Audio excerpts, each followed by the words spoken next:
Oo nga, oo.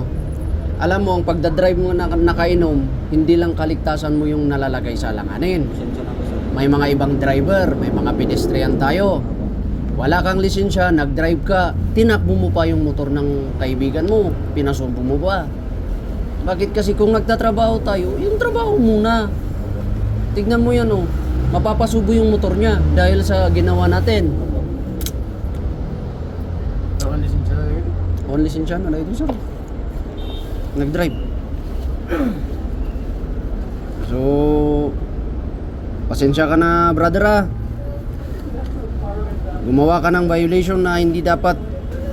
Wala kayong kinakatakutan kasi wala kayong lisensya eh.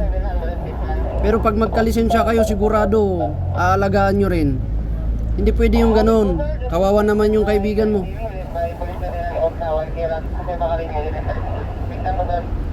Ano nga yung kukonfiscate ko sa'yo? Alangan naman na yung motor. Dapat talaga yung motor ang kukunin natin sa'yo sana. I-impound namin yun. So wala kang lisensya eh. Nakainom ka pa.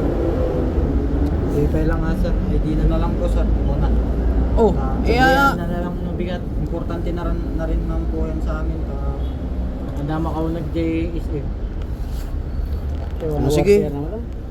In consideration sa'yo, driving without license. Okay ka na, layas ka na.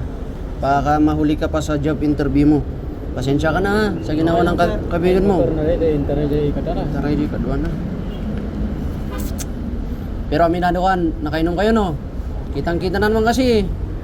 Ha? Damay na rin naman po sir. Oo nga, o alam mo ba yung consequence nun? Ano sir? Ha? Nabasan ko ba? Pasensya kayo na. Okay, mabalin ko ang madamay niya dyan. Yung motor mo dyan. Ganun sir. Hindi mo nag-drive kayo ba makamansin siya na. Under the influence yung violation mo, under the influence, saka driving without license ha. Wala ka talagang license, pinirmahan mo naman. So, pag ganitong pangyayari, kaligtasan nyo ang nalalagay sa langanin. No? Salamat sir ah.